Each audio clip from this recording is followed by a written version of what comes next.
creusé, quelqu'un a planté, quelqu'un a arrosé, mais quelqu'un maintenant va récolter. Et c'est le Seigneur qui récolte. Que peux-tu donner au Seigneur ce matin? Il t'a donné la pioche. Il t'a donné le marteau. Il t'a donné les outils. Creuse. Creuse dans ce monde. Va arracher les âmes perdues dans ce monde. Il t'a donné les équipements. Et l'amour de Dieu couvre tout ça. Bien-aimé. Qu'une chose ne manque pas dans ta vie, c'est l'amour de Dieu. Une chose ne manque pas dans ta vie, c'est l'amour de Dieu. L'amour de Dieu ne doit pas manquer. Tu as beaucoup prié, Dieu t'a beaucoup entendu, mais tes prières ne manquent pas. Mais mets l'amour de Dieu, adore le Seigneur en priorité. Fais du Seigneur, fais de l'amour de Dieu, ta relation avec Dieu. Je te parle de ça, c'est ta relation personnelle avec le Seigneur. Fais-en une priorité, une priorité. Disons merci Seigneur. Que ton nom soit béni. Et tu veux dire Seigneur, je t'aime et je t'adore. Amen. Alléluia. On va s'asseoir maintenant et on va juste partager 5 minutes la parole. Parce que tu as creusé. Est-ce que tu as bien creusé dans ton cœur? Est-ce que tu es rentré dans les profondeurs de ton cœur ce matin? Amen. Rentrer dans les profondeurs, c'est quand je vois le sac à main de ma femme, à lui seul c'est une profondeur. Parce que quand tu l'ouvres, tu ne vois pas le fond. Mais quand tu l'ouvres réellement pour chercher quelque chose et que tu enlèves, tu vas trouver ce que tu cherchais au fond du sac. C'est pas vrai, mesdames. La vraie chose que tu cherches, elle est souvent au fond de ton sac. Maintenant, les hommes, la chose n'est pas souvent aussi au fond de ta poche. Mais avant, tu dois enlever les choses. Aujourd'hui, tu as enlevé des choses. Tu as accès. Tu as accès à ce que Dieu a caché au fond. C'est la vie éternelle. Mon frère, ma fille, c'est la vie éternelle qui est au fond. Tu as ouvert ton cœur. Maintenant, une chose. Quand je vois ma femme, quand elle sort, elle vide son sac à main, pas son cœur. Elle a vidé son sac, c'est vider son cœur. Donc elle vide son sac à main, elle met tout ça sur la table et dit waouh, comment un sac peut-il contenir tout? On dirait qu'elle est partie en camping pour un week-end. Rien que le sac à main. Nos cœurs, bien aimés, ont besoin aussi d'être visités. Est-ce que tu visites ton cœur comme tu visites ton sac à main ou ta poche? Le problème, non. On est trop dans les choses de nos sacs à main et de nos poches. C'est vrai ou pas? Mais est-ce que... Non. Moi, je trouve bien. En moyenne, chaque semaine, dès qu'elle voit que son sac commence à peser 10 kilos, elle va tout le vider. C'est pas vrai, mes sœurs? Jusqu'à tu as oublié que tu as laissé quelque chose qui fait 3 kilos, un gros pot de confiture au fond de ton sac, et tu le portes tous les jours. Tu dis, c'est lourd. Qu'est-ce qu'il est beau mon sac, mais qu'est-ce qu'il est lourd. Qu'est-ce qu'elle est belle ma vie, mais ce qu'il y a dedans là, c'est lourd.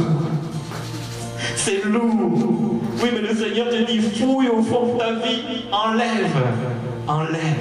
Tu vas voir que ta vie va être légère. Quand tu vas sortir de là, tu peux ressortir en courant, léger comme le vent. Fais gaffe, le vent peut t'emporter quand tu es léger. C'est le vent du Saint-Esprit. Alléluia. Aujourd'hui, je t'ai parlé du temps de Dieu, le temps d'aimer le Seigneur. Le temps d'aimer le Seigneur. C'est que ce temps d'aimer le Seigneur, l'Église l'a un peu oublié. Elle s'est tellement focalisée sur le propriétaire de la parole qu'elle a oublié le vrai propriétaire. Elle s'est focalisée sur la parole. Nous venons là à toutes les réunions. Nous donnons même les cours bibliques. Ce n'est pas à cause de ça que le Seigneur, que tu vas plaire au Seigneur.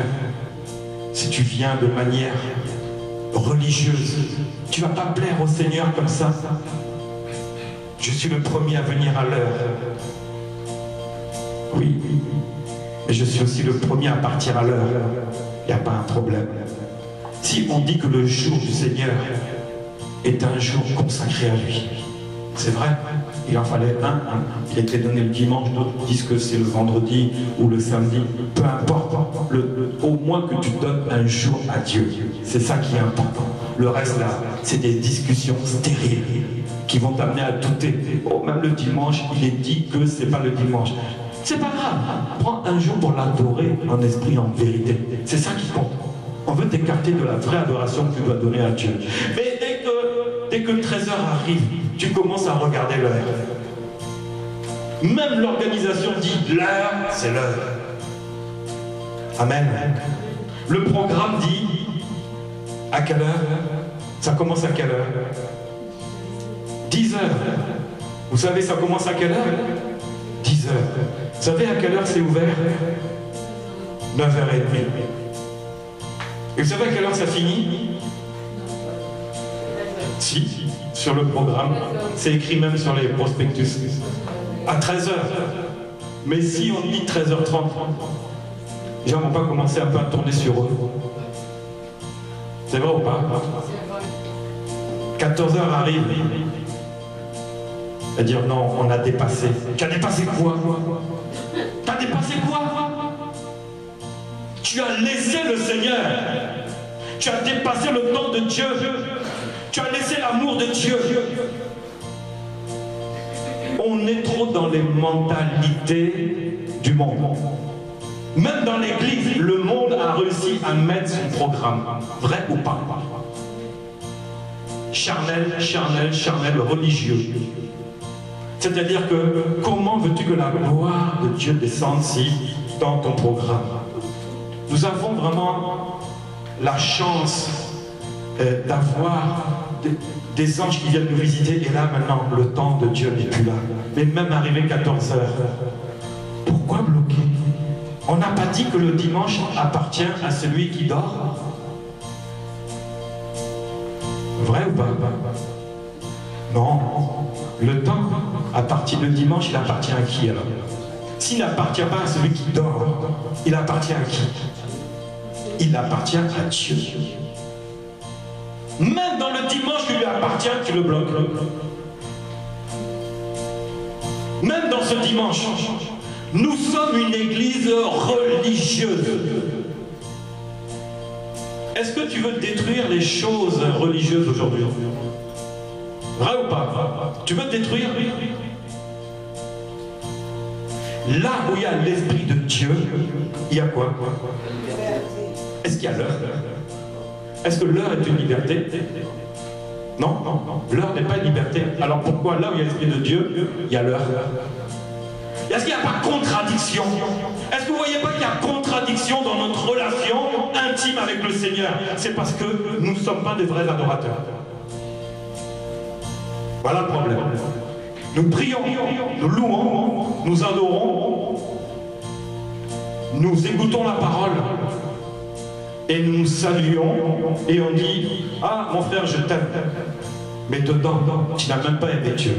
Comment peux-tu aimer ton frère alors que tu n'as pas pris le temps d'aimer Dieu? Tu veux aimer vraiment ton frère? Bien aimé, est-ce que tu veux aimer ton frère et ta soeur vraiment? Oui, oui, oui. Parce que c'est la parole de Dieu. Aimez-vous les uns les autres comme je vous ai aimé. Et si tu l'as oublié, c'est écrit là en plus. Donc, mais comment veux-tu aimer ton frère sincèrement? En pleurant avec lui quand il pleure et en rigolant avec lui quand il rigole.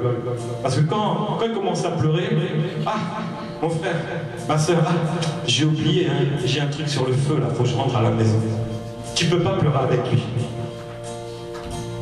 Rigoler, ça va, mais bon, je vais pas passer mon temps à rigoler.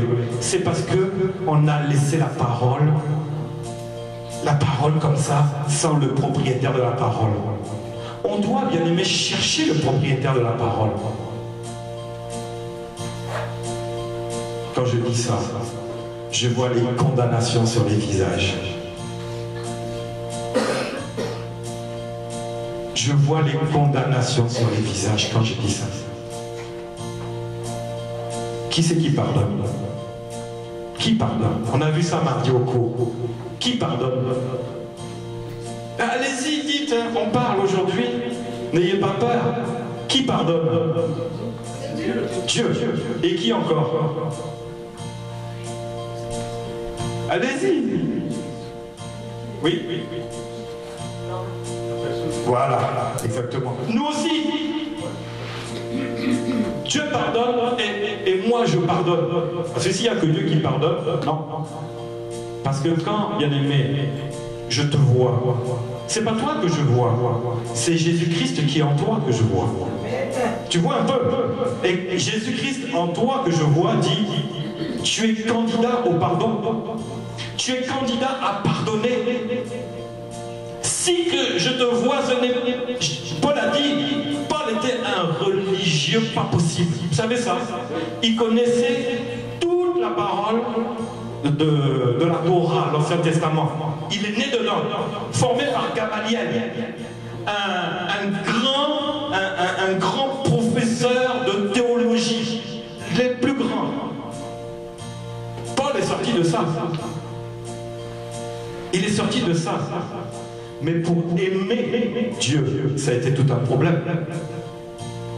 C'était tout un problème. Mais il a fini par aimer Dieu. Il avait détruit, tué des gens, mais Dieu l'a changé. Si tu restes trop sur la parole, bien aimé, la parole finira par te détruire. La lettre tue. Ce n'est pas moi qui le dis, la Bible dit, la lettre tue et l'esprit vivifie. Tu restes dans la parole, ça va te tuer. Il a fallu que Paul sorte de la parole. Mais bien aimé, il connaissait tellement la parole qu'avec l'amour de Dieu par-dessus, ça en a fait un grand et puissant homme de Dieu. Tu connais la parole, bien aimé. Pierre était étonné de voir Paul, quelqu'un d'instruit dans la parole, parce que Pierre ne l'était pas. Pierre était, lui, c'était un pécheur. Il était formé chez un autre pécheur. Mais Pierre était dans l'étonnement de voir quelqu'un qui connaisse aussi la parole, qui est sorti de la parole pour rentrer dans la présence de Dieu, découvrir Jésus. Et là, bien aimé, les deux associés, la connaissance de la parole et la puissance du Saint-Esprit, la puissance du Seigneur Jésus-Christ, la relation, maintenant l'amour, il n'y avait pas l'amour, il tuait. La religion tue, bien aimé. Et nous ici, nous tuons. Parce qu'on n'aime pas notre frère et notre sœur. Tu es comme Paul, que ça te plaise ou pas. Tu connais tellement la parole. Dieu a tant aimé le monde. C'est écrit où? C'est dans quel chapitre, quel verset? Tu vas le dire, tu le connais. Dieu a tant aimé, tu le connais par cœur. Tu connais les versets par cœur. Pourquoi ces versets n'ont pas changé ta vie? Dis-moi. Est-ce qu'il n'y a pas un problème? Je connais la parole. Je viens le dimanche. Je viens le mardi même au cours. Pourquoi ça ne change pas ta vie? Est-ce que vous ne voyez pas qu'il y a un petit problème là-dedans? Vous ne voyez pas qu'il y a un petit problème? On n'a pas mis les choses à l'envers. Ou on n'a pas baissé quelque part. Même pour parler à ton frère, tu vas dire la parole de Dieu dit. C'est-à-dire que déjà tu le juges à travers la parole. Mais comme c'est la parole, je ne te juge pas. Et c'est faux. Tu l'as jugé à travers la parole. Maintenant, s'il est dans l'erreur, reprends-lui, parle-lui. S'il ne veut pas, convoque d'autres personnes, parle-lui. S'il ne veut pas, chasse-le. Mais l'amour est dedans. Vous voyez? Parce que celui qui aime, il châtie bien. Il châtie bien. Donc reprendre quelqu'un dans l'amour de Dieu, c'est bon. Parce que c'est pour son élévation, c'est pour son changement, c'est pour son perfectionnement. Celui qui dit, qui croit qu'il est arrivé, il se trompe lui-même. Parce que le jour où tu arriveras, c'est que tu seras avec Jésus. Jusqu'à là, tu n'es pas arrivé. Parce qu'à chaque jour, tu vas découvrir des révélations, mais dans l'amour de Dieu. Sans l'amour de Dieu, point de révélation. Bien aimé, clair et net. Tu vas lire la Bible jusqu'à fatiguer, mais si tu n'as pas la relation avec Dieu, si tu n'as pas pris le temps d'aimer Dieu, la Bible sera un livre fermé à tes yeux. Il y aura un voile. Quand tu prends plus le temps d'aimer Dieu, toi-même tu te remets le voile le voile du rideau du temple, le voile du temple. Ce que Jésus a déchiré, a mis par terre, tu te le remets. Pourquoi? Parce que s'il n'y a pas de relation intime, c'est qu'il y a un voile. Il y a un voile. Bien-aimé, ta vie dépend de cela. Tu peux faire toutes les prières du monde, mais si tu n'as pas la relation de Jésus en toi, je te dis, tu vas finir par tomber dans la prière, c'est-à-dire baisser. Tu sais pourquoi? Vous savez pourquoi on a du mal dans la prière? C'est comme ça. C'est parce qu'il faut d'abord revoir sa relation. Il faut prendre un temps pour aimer le Seigneur. Il faut prendre un temps pour inviter le Seigneur. Et tu verras comment Dieu va changer ta vie. Moi, je me suis souvenu un jour, j'étais très mal en point physiquement. Ça n'allait pas. La douleur était violente. Mais j'ai mis le Seigneur dans ma vie en premier. Et toute la semaine, je ne l'avais pas fait. Je priais. Seigneur, délivre-moi. Je souffre atrocement. Seigneur, délivre-moi. C'était des prières.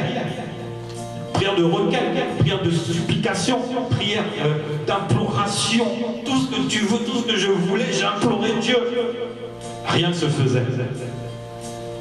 Mais quand j'ai commencé à mettre ces prières de côté et vraiment à servir mon Dieu, 1 heure après, tout était fini.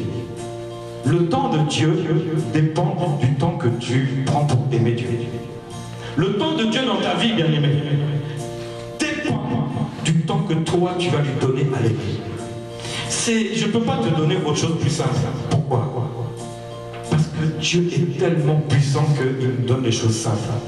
S'il nous donnait des choses puissantes, nous-mêmes on serait perdus.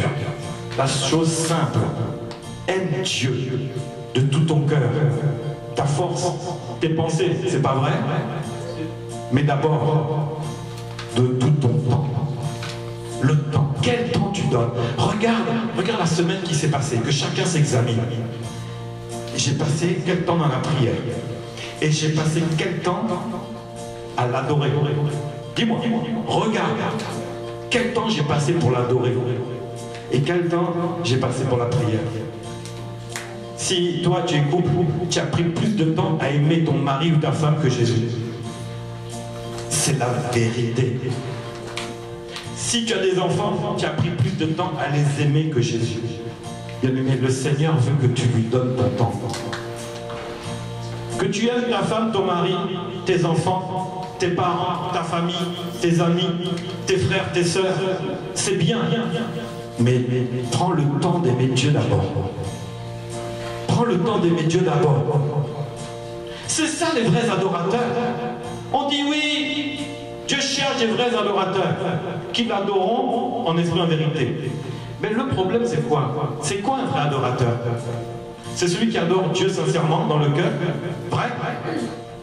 Mais c'est d'abord celui qui donne son temps en premier. Tu donnes ton temps en premier. Là, le vrai adorateur, c'est ça. Parce que quand tu aimes quelque chose, tu n'es pas pressé d'aller le voir. Tu as acheté ta dernière voiture, une voiture toute neuve. Ah, belle voiture. La voiture de tes rêves. Moi, je parle pour les hommes, hein, pas pour les femmes. Parce que les hommes, ils aiment bien les voitures. Je crois que les femmes maintenant aussi. Dès le matin, quand tu te réveilles, tu vas descendre dans ton garage. Est-ce qu'elle est toujours entier? Tu n'as même pas eu le temps d'adorer Dieu. Tu es venu voir ta voiture. Ou bien, tu aimes tellement ta femme, ou femme, tu aimes tellement ton mari, à peine tu te réveilles, j'écoute pour voir si elle respire. Parce que je l'aime tellement que je ne veux pas la perdre. Au lieu d'avoir tout de suite ta relation avec le Seigneur, Seigneur, je te donne, je prends même 5 minutes. Le principal, c'est les actes. Tu poses, c'est que tu prouves ta relation avec Dieu. On ne te demande pas d'être le champion d'adoration où tu vas avoir des genoux qui vont être ressemblés à la carne. Tellement tu as adoré à genoux. Non, non, non, non, non. Ça, c'est encore des... Non. Dieu demande simplement le premier temps, la première place. Moi, quand j'avais quitté la France, la Côte d'Ivoire pour partir en France, j'avais laissé ma femme. Et puis, c'était tout nouveau. Alors, imaginez, à chaque fois, je pensais tous les jours. Dans 2 semaines, je la retrouve. Et je voyageais tous les 2 mois. J'ai économisé. Billets d'avion qui coûtaient peut-être 600, 800 € à l'époque. Tous les 2 mois, je partais pour la retrouver. Et là, j'étais heureux. Mais un jour, elle me dit, je vais tous les dimanches maintenant à l'église. J'ai dit non, c'est pas possible. Elle m'avait remplacé par Jésus. J'étais fâché parce que son programme, notre programme, je faisais 6000 km aller, 6000 km retour pour avoir le programme changé. On devait aller à Sini, à Swendé, au bord de l'eau, hein, manger poulet braisé, tout, être tranquille. Mais elle a changé le programme pour mettre Jésus en premier. Mais j'étais fâché. J'étais fâché. Mais elle m'a entraîné avec elle. Et c'est elle qui avait raison. Comment? Moi, elle et moi, c'était ensemble. Et puis maintenant, elle a mis Jésus devant moi. Et elle aimait, mets Jésus. Mets Jésus devant ton mari. Mets Jésus devant ta femme. Mets Jésus devant ton fiancé en Jésus. Mets Jésus devant ton copain en Jésus. Pas va coucher avec ton copain et mets Jésus premier. Franchement, c'est zéro, c'est nul. Jésus ne veut pas de ça. Il faut faire des choses selon Dieu. Tu as un copain, fais selon...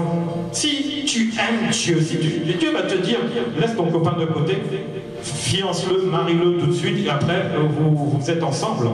C'est vrai ou pas? Mais tu sais pourquoi tu le fais? Pas parce que tu ne connais pas la parole. Tu la connais, hein, c'est vrai, non? Tu sais ça? Tu connais ou pas? Dis-moi la vérité. Tu connais la parole. Mais tu sais pourquoi tu ne le fais pas? C'est parce que l'amour n'a pas rempli ton cœur. Ni plus ni moins. Tu sais pourquoi tu connais tellement bien la parole et que tu ne la fais pas? Si on te dit, ne fais pas ci, pourquoi tu vas aller le faire? Tu sais pourquoi? Parce que l'amour, ta relation avec Dieu n'est pas comme il faut. Voilà. Tu écoutes les sirènes. Ça, vous connaissez les sirènes? Sirènes des eaux. La séduction. Tu écoutes des paroles de séduction. Voilà le problème. Tout ça est fondamental. Ta vie, bien-aimée, je vais te dire qu'il y a une vérité. Moi, je ne parle pas aux religieux aujourd'hui. Ta vie sera un échec. Ah oui. Si tu viens voir le docteur qui te dit il faut arrêter ça et prenez tel médicament, est-ce que tu vas le faire? Oui, parce que tu sais que ta santé va s'améliorer.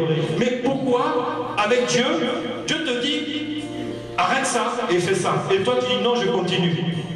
Ne sais-tu pas que derrière il y aura la mort? Mais Jésus est bon. À chaque fois que tu reviens à lui, il va tout effacer. Il ne se lasse pas de te pardonner.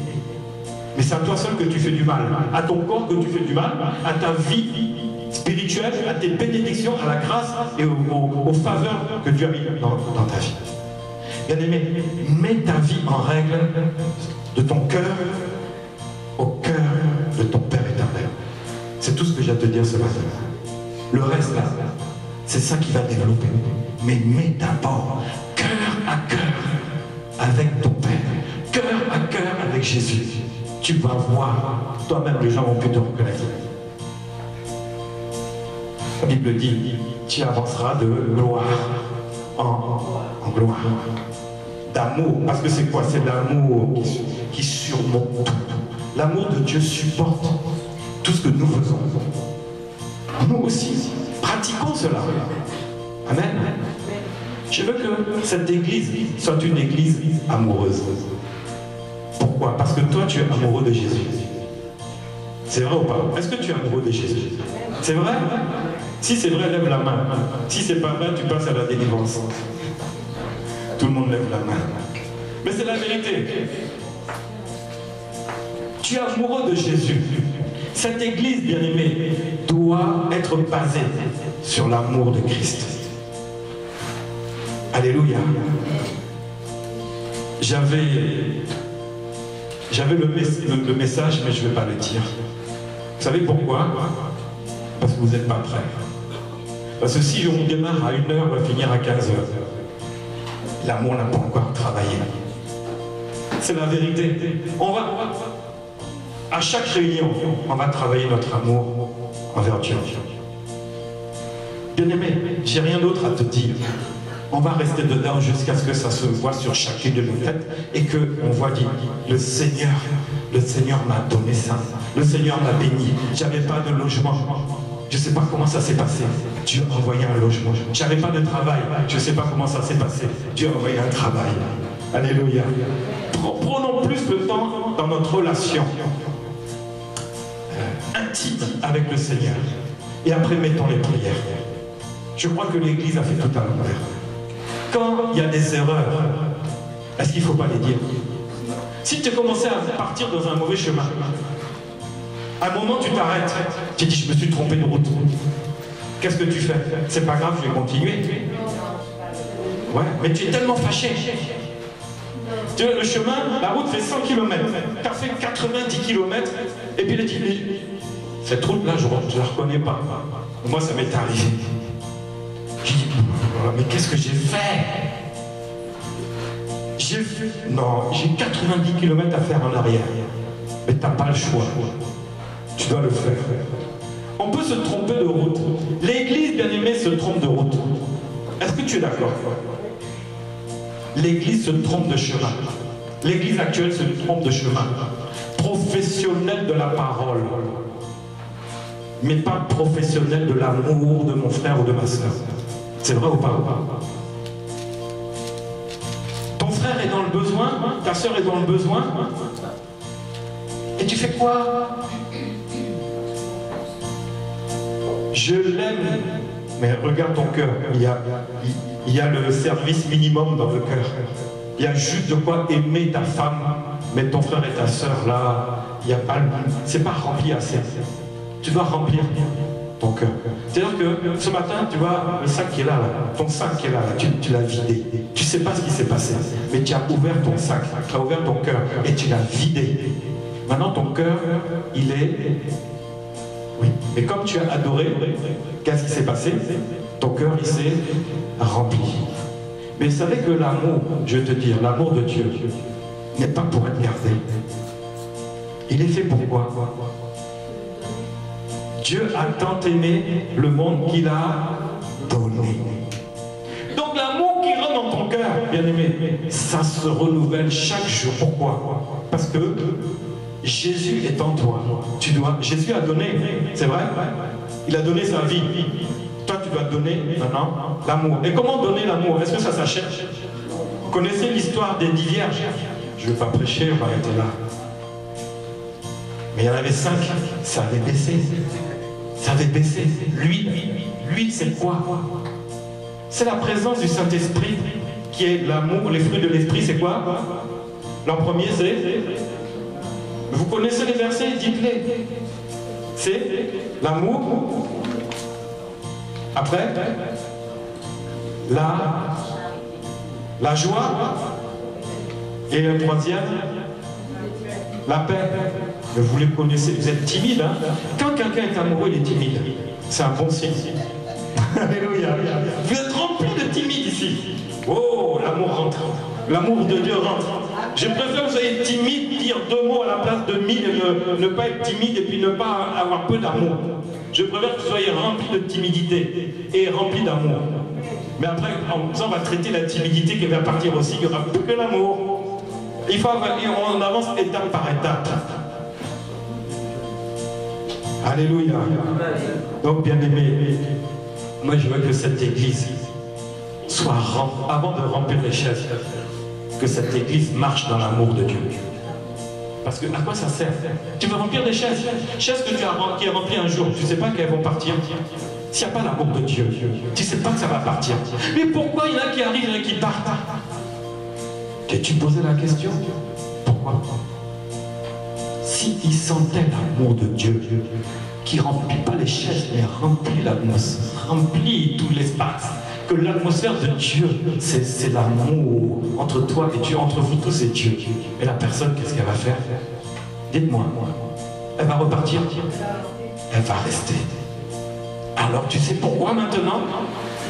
L'église fait le yo-yo, ça se remplit, ça se vide, il y en a qui viennent, ils viennent chercher quoi? Même ceux qui viennent détruire. Il y en a qui viennent pour détruire, vous savez ça? Mais si l'amour est rempli, c'est pas lui qui sera détruit. C'est pas sa haine, c'est pas sa colère. C'est pas sa volonté de nuire au peuple de Dieu qui sera détruite. Et tu l'auras gagné. Mais c'est comme ça que Jésus a gagné le monde. Il n'a pas montré son autorité. Oh toi, tu es sorcier, je cherche l'esprit de sorcellerie, sors! Il n'est pas venu pour ça. Lui-même, il sait qui il est. Jésus n'est pas venu pour chasser les sorciers. Il est venu pour les aimer. Est-ce que l'église ne marche pas à l'envers? On est devenus des professionnels de la délivrance, des professionnels de l'autorité spirituelle, mais on est devenus pas dans la relation, dans l'amour avec Dieu, et donc dans l'amour que tu as donné, parce que tu reçois l'amour, et forcément, tu le donnes. Quand Paul n'avait pas été visité par Jésus, qu'est-ce qu'il avait à donner? Des lettres de mort. Tuez-les. Mais quand Jésus est venu, les lettres, l'ordonnance, les actes déchirés. Et qu'est-ce qui est rentré maintenant après? L'amour. Waouh! Comment l'église était transformée? Non, c'est incroyable. Bien aimé, c'est ici que maintenant les messages là, on va travailler.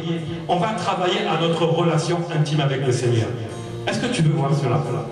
Est-ce que tu veux voir que quand quelqu'un va rentrer, quel qu'il soit, s'il est en recherche de Jésus, ou s'il vient avec des mauvaises intentions, mais rien ne pourra tenir devant l'amour de Dieu. Et toi, bien-aimé, tu es un canal. Tu es un canal pour envoyer l'amour. Ce n'est pas celui qui crie, ne crie pas. Ce n'est pas qui crie le plus fort qui a raison. L'amour, bien-aimé, il est doux. Quand tu es avec ton chéri ou ta chérie, là, tu veux crier dans ses oreilles. Ah, ma fille, je t'aime! Non, mais tu vas lui dire, mais arrête, ce chéri. Tu veux me rendre sourde. Qu'est-ce que tu vas dire?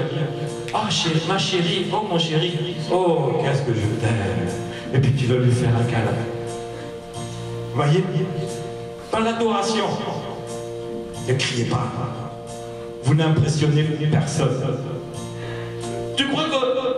Ah Jésus, je t'aime, ah Jésus, je t'adore. Tu n'impressionnes personne. Je te dis, l'adoration, c'est pas ça. L'amour, est-ce que l'amour, c'est comme ça? C'est un peu, c'est violent, vous ne trouvez pas?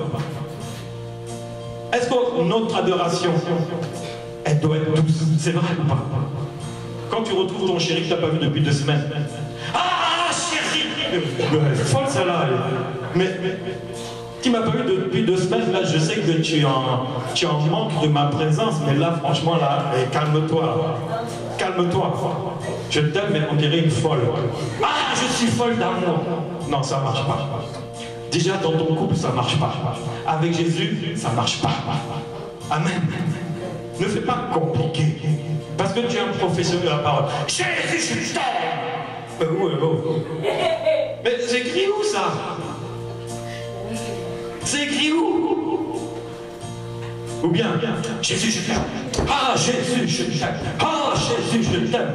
Ah, Jésus, je t'aime. Mais, attends. Comment on doit être? Ah, Seigneur, Jésus, je t'aime comme ça. C'est pas ça. Mais pourquoi tu es en train d'user les carreaux par terre avec tes chaussures?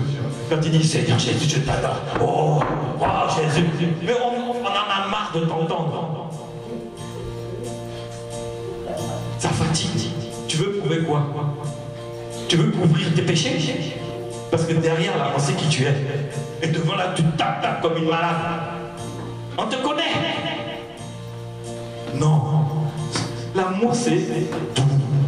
L'amour, c'est intime. Et comment celui qui est à côté de toi, il dit, oh Seigneur Jésus, je t'aime. Et puis l'autre, ouais Seigneur Jésus, je t'aime. Wow. À un moment, tu dis, Seigneur, est-ce qu'il peut t'adorer doucement parce que là, moi, je ne m'y retrouve plus. J'arrive plus. Je crois que je vais changer d'église. Si le pasteur ne voit pas les problèmes, moi, je vais parler au pasteur, puis après, s'il ne change pas, je m'en vais. Bien aimé, ton adoration n'est pas faite pour faire fuir ton frère ou ta soeur. C'est vrai ou pas? Hein? Non, non. Ton adoration doit être un exemple pour gagner ton frère et ta soeur. Un exemple. Sois, bien aimé, un exemple. Quand tu es en train d'adorer, en effet, en vérité, celui qui a du mal, tu vas le gagner. Tu sais que tu vas le gagner. Si, dans l'adoration, tu sais, je vais te dire une chose, Dieu m'a montré ça. Dans l'adoration, cette église est une église d'adoration. Et vous savez comment ça va se passer.